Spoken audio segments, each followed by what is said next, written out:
नमस्कार, आप देख रहे हैं न्यूज फॉर नेशन और मैं हूं आपके साथ शिप्रा झा। आज बात करेंगे बिहार के उस जिले की जिसे लोकतंत्र की जननी कहा जाता है, जहां दुनिया का पहला लोकतंत्र स्थापित हुआ था। जी हां, वैशाली जिला। बिहार का वैशाली जिला सिर्फ ऐतिहासिक चीजों के लिए ही नहीं जाना जाता है, बल्कि इस जिले का काफी अहम योगदान होता है बिहार विधानसभा चुनाव में।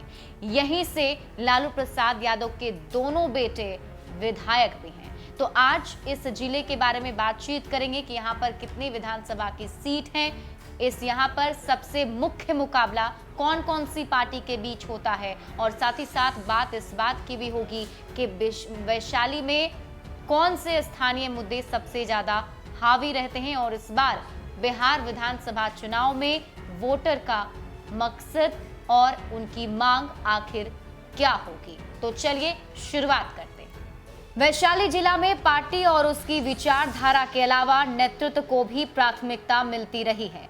जातीय गोलबंदी और समीकरण भी काम करता है। पिछले कुछ चुनाव में ऐसा ही देखने को मिला है।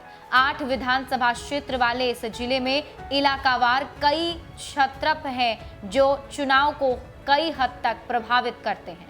2015 के चुनाव में महागठबंधन और राजग प्रत्याशियों के बीच सीधा मुकाबला हुआ था। पहली बार राजद सुप्रीमो लालू प्रसाद ने अपने दोनों पुत्रों को महुआ और राघोपुर विधानसभा क्षेत्र से उतारा था। उन दोनों को घेरने के लिए राजग ने पूरी कोशिश की, लेकिन बागी प्रत्याशियों ने खेल बिगाड़ दिया। लालू के परंपरागत वोट और नीतीश कुमार के समीकरण ने ऐसा रंग जमाया कि महागठबंधन ने 8 में से 6 सीटें झटक लिया। राजग के खाते में मात्र 2 सीटें गई। इस बार गठबंधन का आकार प्रकार बदल रहा है। मतलब साफ है कि इस बार समीकरण बदले हुए हैं। इस बार नीतीश कुमार महागठबंधन के साथ नहीं बल्कि बीजेपी के साथ हैं, और ये नया समीकरण एनडीए का समीकरण जिसमें नीतीश कुमार के साथ साथ बीजेपी और एलजेपी शामिल है। तो ऐसे में इस बार यहाँ पर कुछ अलग प्रारूप भी देखने को मिल सकता है। बिहार में विधानसभा चुनाव की सरगर्मी भी तेज है। सभी पार्टियों ने अपनी अपनी तैयारियां शुरू कर दी हैं।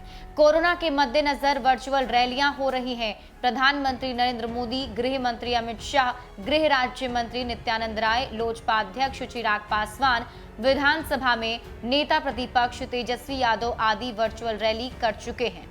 तो इस बार वर्चुअल रैली के जरिए लोगों को साधने की कोशिश की जा रही है, वोट बैंक बढ़ाने की कोशिश की जा रही है। अब इसी बीच बात करते हैं यहाँ के 8 विधानसभा क्षेत्रों के बारे में। यहाँ से बीते विधानसभा चुनाव में यानी कि 2015 में जो यहाँ पर चुनाव हुए थे उसमें कौन कौन से सीट से कौन कौन से विधायक चुने गए थे।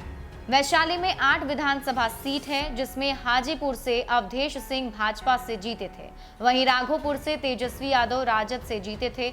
महुआ में तेज प्रताप यादव राजद से जीते थे। महनार में उमेश सिंह कुशवाहा जदयू से जीते थे। वैशाली में राजकिशोर सिंह जदयू से जीते। लालगंज में राजकुमार शाह लोजपा से जीते थे। पातेपुर में प्रेमा चौधरी ने राजद से जीत दर्ज की थी। राना पाकर में शिवचंद्र राम राजद से जीते थे। तो कुल मिलाकर पिछली बार महागठबंधन को जब नीतीश कुमार राजद के साथ थे तो उस वक्त 6 सीटें वैशाली की राजद को मिली थी, लेकिन और 2 सीटें सिर्फ राजद के खाते में यानी कि बीजेपी को मिली थी। लेकिन इस बार समीकरण बिल्कुल ही अलग है। नीतीश कुमार दूसरे पाले में है, तो ये भी इस बार यहाँ पर प्रभावी होता हुआ दिखाई देगा। अब बात करते हैं यहाँ के स्थानीय मुद्दे की, क्योंकि बिहार विधानसभा चुनाव या फिर किसी भी विधानसभा चुनाव में स्थानीय मुद्दे सबसे ज्यादा हावी होते हैं। इस बार वैशाली में जो मुख्य मुद्दा होगा वो मुद्दा होगा चीनी मिल का, जो कई सालों से बंद है। सरकारें आई और गईं, लेकिन यहाँ पर उस मिल को नहीं खोला गया। इसके अलावा जो बीते दिनों बाढ़ की साथ ही साथ कोरोना वायरस की जो बीमारी फैली बिहार में, उससे जो बदहाली देखने को मिली, वो भी यहाँ पर थोड़ा बहुत अपना अहम भूमिका निभा सकती है। चुनाव में इस बार कई मुद्दे उठेंगे। कानून व्यवस्था के मसले पर विरोधी दल सत्तारूढ़ राजग को घेरने की कोशिश करेंगे। वहीं कोरोना का भी मुद्दा बनाने की तैयारी है। देश में लॉकडाउन लगने के बाद से ही विरोधी दल अप्रवासी कामगारों को दूसरे प्रदेशों से लाने और उन्हें रोजगार मुहैया कराने को लेकर हमलावर रहे हैं। क्वारंटाइन सेंटरों की स्थिति को लेकर भी राजनीति को गरमाने की कोशिश करते रहे हैं। सत्ता पक्ष सीधी राहत दिए जाने की बात करेगा। हर क्षेत्र में स्थानीय मुद्दे भी हैं। वैशाली के गोरौल में 1990 से चीनी मिल के बंद रहने और बकाया वेतन का भुगतान, लालगंज को अनुमंडल बनाने की मांग, महुआ में मेडिकल कॉलेज का निर्माण, राघोपुर के बिंदुपुर प्रखंड में इंजीनियरिंग कॉलेज के निर्माण को गति का सवाल उठेंगे। केले की खेती की कृषि बीमा से जोड़ने, हाजीपुर में सड़कों के निर्माण और गंदे पानी की निकासी के लिए नाला का निर्माण का भी मसला है। राजा पाकर विधानसभा क्षेत्र में चंवरों से जल निकासी और सिंचाई की मुकम्मल व्यवस्था, महनार में गंगा से कटाव, पातेपुर में सड़क और सिंचाई आदि के मुद्दे भी जोर पकड़ेंगे।